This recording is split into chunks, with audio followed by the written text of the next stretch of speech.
डिंडोरी में महिलाओं का साक्षरता दर क्या है प्रेजेंट में? आपको है क्या नॉलेज इसमें?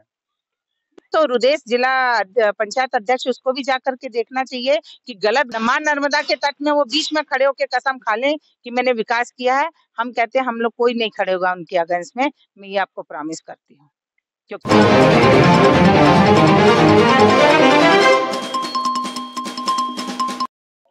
नमस्कार दोस्तों, मैं सीताराम राजपूत और आज हम बात करेंगे भाजपा के कद्दावर नेत्री श्रीमती ज्योति प्रकाश दुबे से, जो जिला पंचायत डिंडोरी में 13 साल तक अध्यक्ष रही हैं और आने वाले समय में जो मध्य प्रदेश का विधानसभा चुनाव होना है 2023 में, उसमें एक उम्मीदवार के रूप में भी हमें देखने को मिल सकती हैं और आने वाले समय में विधानसभा के सदस्य के रूप में भी देखने को मिल सकती है। तो इनसे हम बात करेंगे कि इन डिंडोरी के विकास को लेकर के इन्होंने क्या प्रयास किया है। आइए बात करते हैं। आपका बहुत बहुत स्वागत है हमारे चैनल में। बिल्कुल नमस्कार आप सबको, आपकी पूरी टीम को मैं नमस्कार करती मां नर्मदा के तट पे। डिंडोरी जिला पंचायत में 2003-4 से 9 तक अध्यक्ष रही हैं। इसके बाद 14 से 2022 तक आपका कार्यकाल रहा, तो कुल मिला के 13 साल होता है।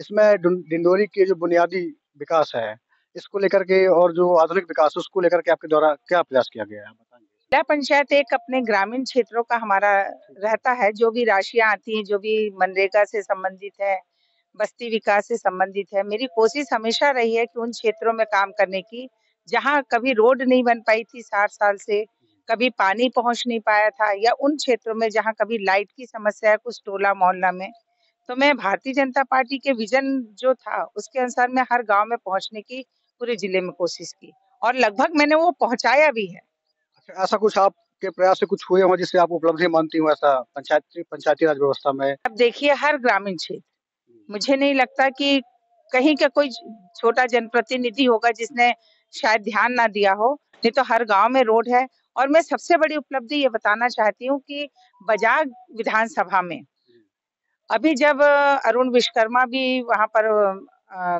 जिला पंचायत सीईओ थे, उस समय हमको एक अवार्ड मिला था 25 लाख रुपए की राशि।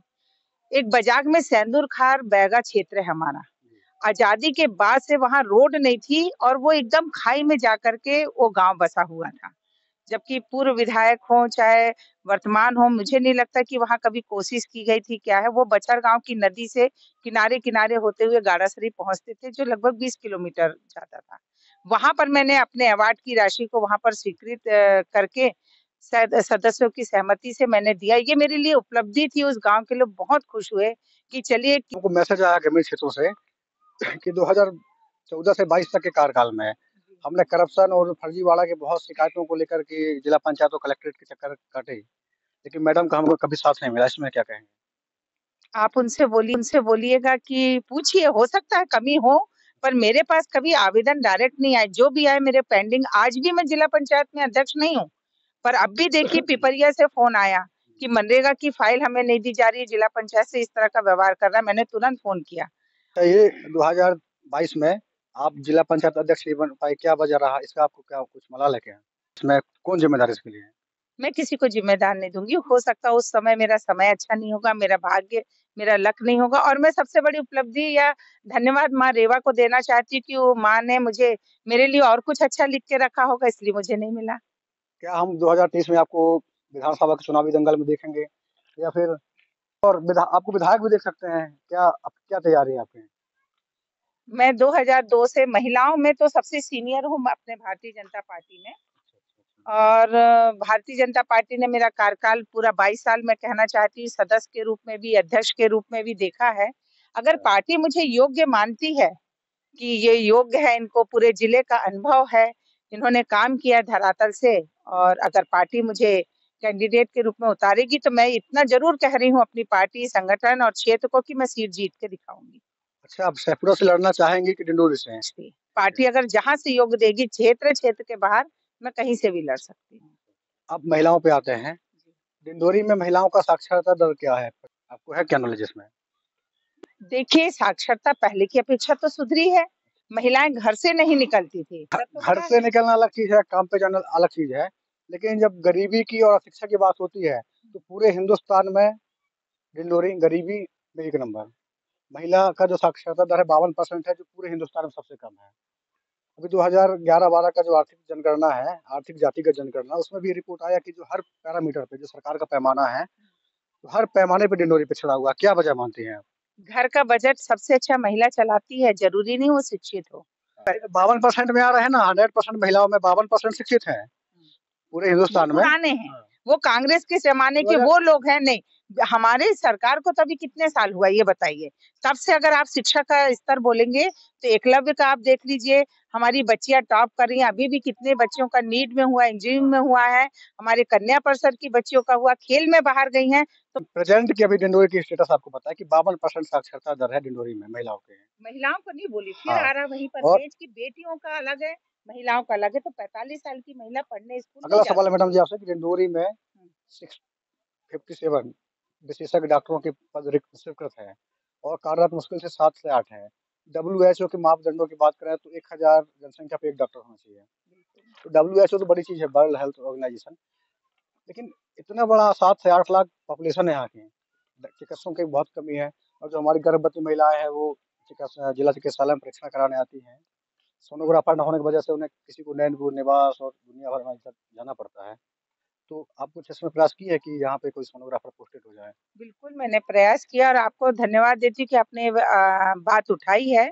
और इसमें आप सबका भी, जनता के साथ में मीडिया का भी सहयोग चाहूँगी, क्योंकि अभी साल भर पहले लगभग 18 बेटे और बेटियों ने यहाँ पर जॉइन किया था, जो वो क्या बोलते हैं, पीजी करने के लिए जब आते हैं। किंतु जब मैंने देखा 6 महीने बाद कि कोई भी बच्चे यहाँ पर नहीं है, मैंने उसका पता किया, डायरेक्ट बच्चों से भी बात की। तो बच्चों का कहना था हमारे माता-पिता साल में एक बार 7 से 8 लाख रुपए खर्च करके हमको डॉक्टर बनाए हैं। हम ग्रामीण क्षेत्र में 1.5 लाख 2 लाख की नौकरी करके क्या करेंगे?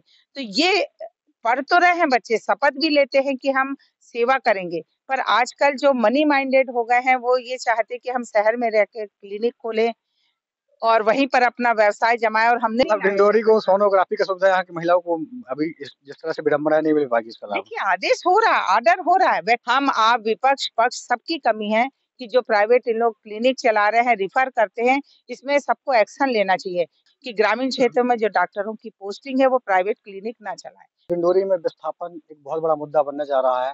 आपके मरवारी डैम में दर्जनों गाँव डूब रहे हैं आपके। शोभापुर अपर नर्मदा सिंचाई परियोजना में भी 10 से 20 गाँव डूब में आएँगे।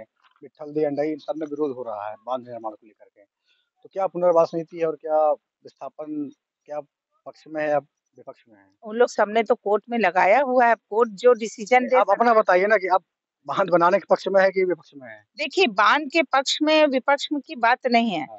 भलाई अगर उसको छोटा किया जाए, क्योंकि पुनर्वास की नीति सरकार के जो पुनर्वास नीति है वो ठीक होना चाहिए, उनको बसाहट होना चाहिए, कुछ जब ऐसा कुछ पॉलिसी बनाना चाहिए ना। हाँ, आप ये लोग इस ज़रूर बात बोलूँगी कि, और मेरे को इतनी उम्मीद है भारतीय जनता पार्टी में भी और माननीय मुख्यमंत्री शिवराज सिंह चौहान जी पे भी और माननीय मोदी जी पे भी। हाँ, नहीं, डिंडोरी में पलायन बहुत बड़ा इशू है, हम रोज बस स्टैंड में देखते हैं 100-200 लोग रोज पलायन करने जाते हैं। तो ऐसा कोई आपका कोई ऐसा है प्लान आपके उसमें विजन में कि ऐसा कुछ डिंडोरी के लिए हो जाए जिससे लोगों को यहाँ पर स्थानीय स्तर पर रोजगार मिल सके?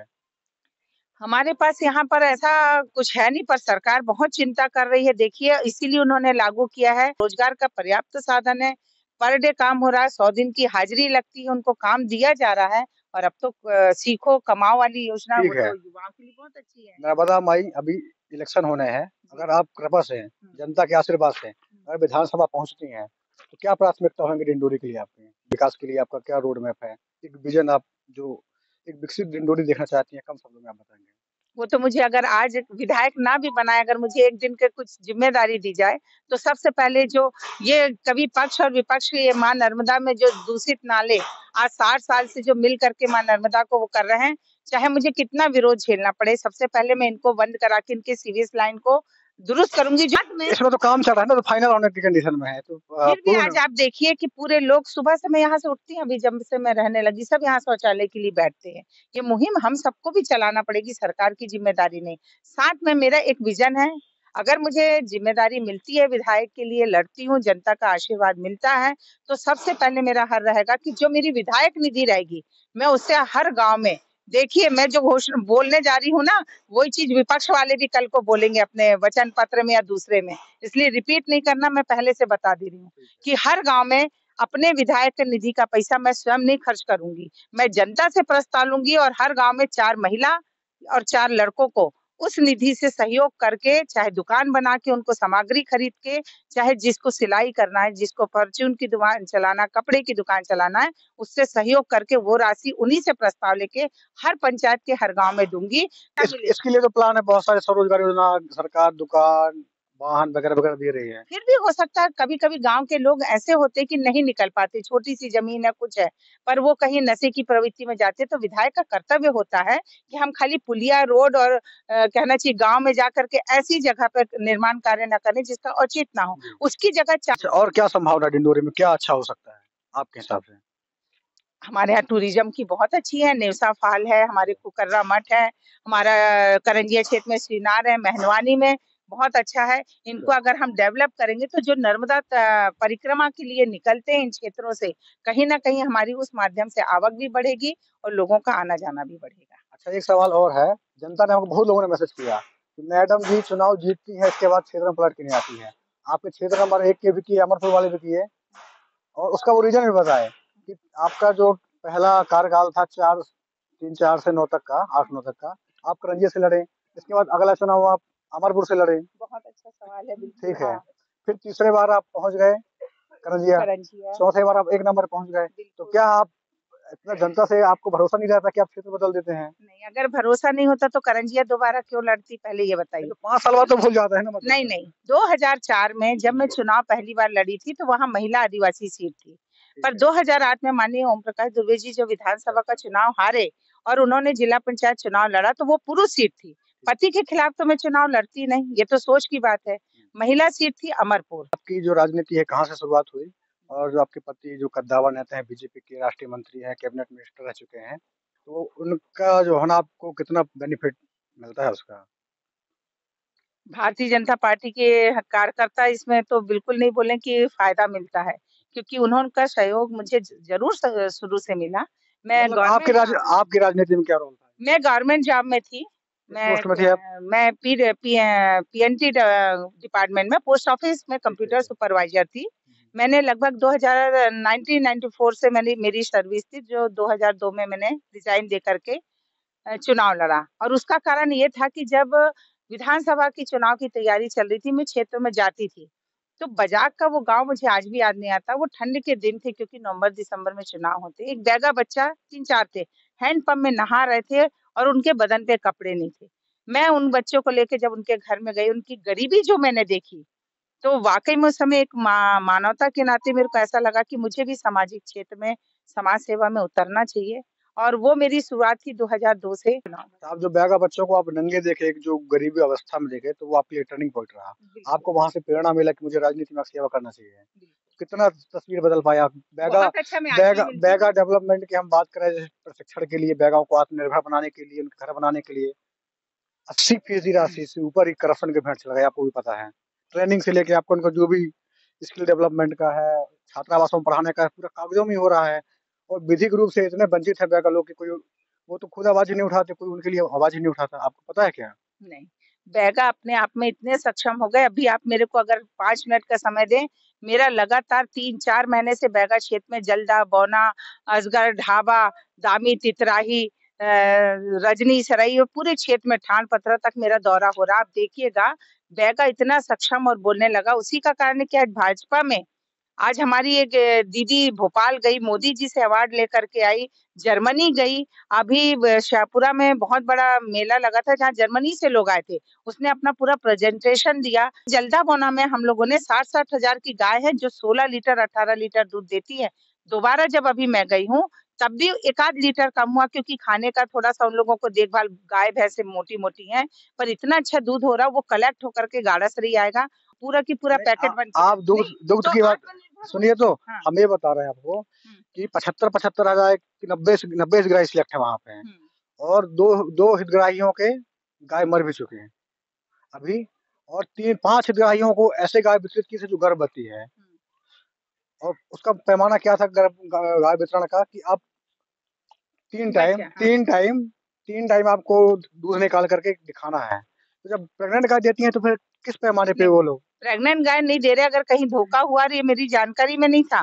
देखिए क्योंकि मैं अभी बाँटने गई थी तो मैं तो ये तो खटिया खड़ी कर दूँगी इन लोगों की जिनकी ये लापरवाही हुई है। बाकी बच्चा जनने के बाद ही देना है। पर हाँ, थोड़ी-सी समझ उनमें नहीं, क्योंकि जब पहली बार बाँट के रुदेस गए थे बाँटने के लिए, मैं जब दूसरी बार गई हूँ वहाँ पर, तो वो जो उनको खाने के लिए जो दिया गया था, खली-चूनी, वो रोडों में पड़ी हुई थी, क्योंकि उस करके किस टाइम पे उनको क्या क्या खाने लगता को है देना। आपको मुख्यमंत्री का जो दुग्ध उत्पादन प्रोजेक्ट है पास होगा या विफल होगा, क्योंकि दुग्ध उत्पादन के बहुत बड़े परियोजना चल सके डिंडोरी में। क्या लगता है आपको, जैसे अभी अभी जो शुरुआती रुझान है कि दो अग्निबाई और दो लोगों का मुझे सुबह नाम आया कि दो लोगों की गाय मर चुकी है और 5 हितग्राहियों को प्रेग्नेंट गाय दिए गए हैं, तो कुल मिला के नहीं, उस पे योजना तो मैं का बिल्कुल कलेक्टर साहब को कार्रवाई अगर नहीं करते तो देखिए मैं ऊपर बात करूँगी, ये समस्या। पर देखिए अगर 60 साल कांग्रेस ने नहीं किया है, अभी हम कर रहे नहीं, हैं। आप अच्छा कर रहे हैं, लेकिन नियत ठीक है आपका, लेकिन क्रियान्वयन में गलती होगी, फिर सफलता पे प्रश्न चिन्ह है ना? नहीं, उसपे तो देखिए, इस पे मुख्यमंत्री जी या प्रधानमंत्री आके तो नहीं देखेंगे, ये हम आप लोग लोकल देखिए। जनप्रतिनिधियों की जिम्मेदारी है, सरपंच की है, जनपद सदस्य, जिला पंचायत सदस्य, विधायक की है। ये कहाँ सो रहे हैं? ये चीज़ तो रुदेश जिला पंचायत अध्यक्ष, उसको भी जाकर के देखना चाहिए कि गलत कर देना था। आप खाली हड़ताल करते हैं, घोषणा करते हैं, नारेबाजी करते हैं, इसके सिवा क्या कर रहे हैं? जाकर के खाली अमृत तालाब और डैम देखते हैं, ताकि वहां से आपको जाकर के कमीशन मिल सके।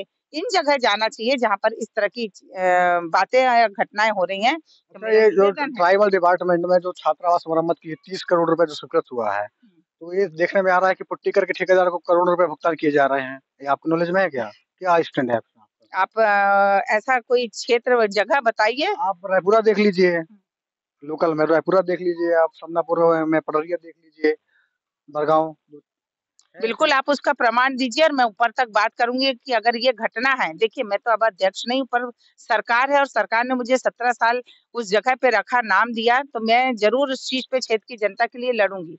पर मेरा माननीयों से भी निवेदन है कि आपके पास साइन अथॉरिटी पावर है, आप बैठक लीजिए और आप कार्रवाई के लिए करिए। अगर इतनी बड़ी घटना है, तो चाहे वो कोई भी अधिकारी हो, हम नहीं कह रहे कि वो व्यक्ति हमारा, क्यों नहीं कर रहे? अभी विधायक जी को मैं कहना चाहती हूँ कि वो मंच पे तो हड़ताल के लिए बैठ जाते हैं, माइक नहीं मिलता।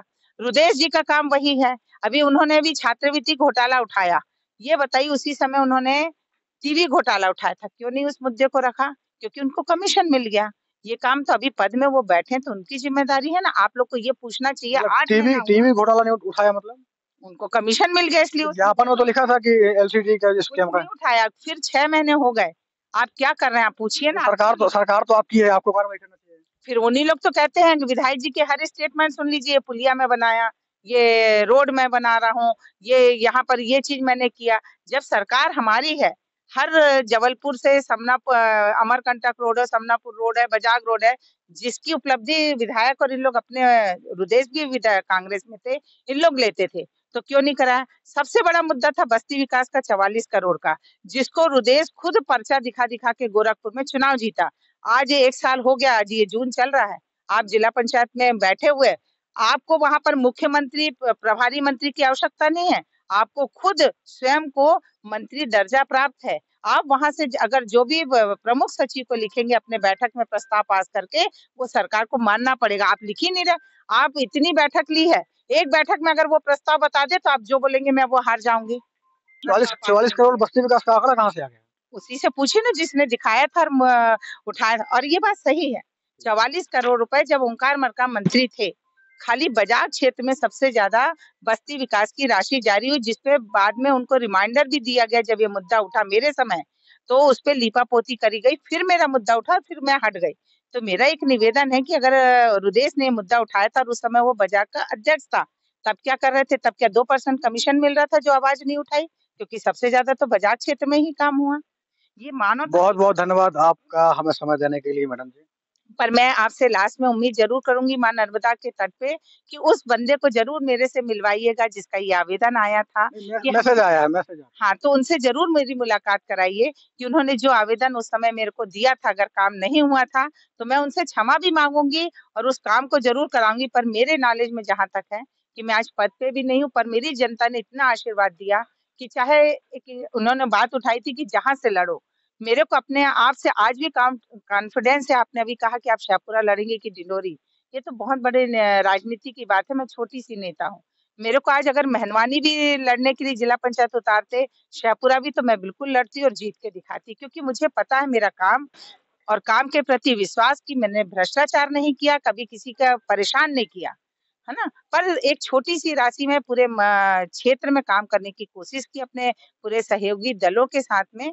और आगे भी भविष्य में अगर उनका मौका मिलता है तो मैं ज़रूर जनता की सेवा करूँगी। ओके। हमारे जो डिंडोरी विधानसभा क्षेत्र के विधायक हैं, 2008 से भी कंटिन्यू विधायक हैं, 3 बार के। जी। आपका 2014 में मोदी जी का लहर था, 2018 में अमित शाह जी ने इतना बड़ा सभा किया यहाँ पर, लेकिन वो बहुत लीड लिए हैं। तो अगर ऐसा कुछ है तो बीजेपी के लिए क्या चुनौती है यहाँ 2023 का चुनाव? देखिए ऊपर भारतीय जनता पार्टी का संगठन इस पे लगातार निरंतर काम कर रहा है। हम हर बूथों में हमारी उपस्थिति है। पर अगर हमारे वो संगठन से बोलूँ, सरकार से बोलूँ, कुछ चूक हुई होगी शायद प्रत्याशी में या समय मेरे ख्याल से हो रहा होगा। पर इस समय तो चैलेंज है क्योंकि ये सीट हम जीत के भी दिखाएँगे। विधायक जी के जो कार्य प्रणाली है वो जनता-जनता तक पहुँच चुकी है। क्योंकि वो सिर्फ़ आज भी आप देखिए शाम के समय सिर्फ़ शराब बाँटना, अभी से उनके जाकर के क्षेत्रों में कंबल रख गए, पूरे क्षेत्र हमें पता कहाँ-कहाँ क्या रखे। तो वो इस तो कहीं न कहीं डिंडोरी तो पीछे गया है ओंकार मरकाम के। उतना बड़ा उन्होंने घोषणा की थी कि हम तुरंत राम मंदिर बनाएँगे, बनाए क्या? आप बताइए ना? रामघाट में 5 रामघाट में। 5 जुलाई को ही भूमि पूजन किया था अयोध्या के साथ में। अब वो कहते वो मेरा पर्सनल मैटर मैं कभी भी बनाऊँ, जबकि उस समय आप रिकॉर्डिंग देखिए कि मैं भी वहाँ पर मंदिर आने वाले चुनाव के पहले बनाऊँगा।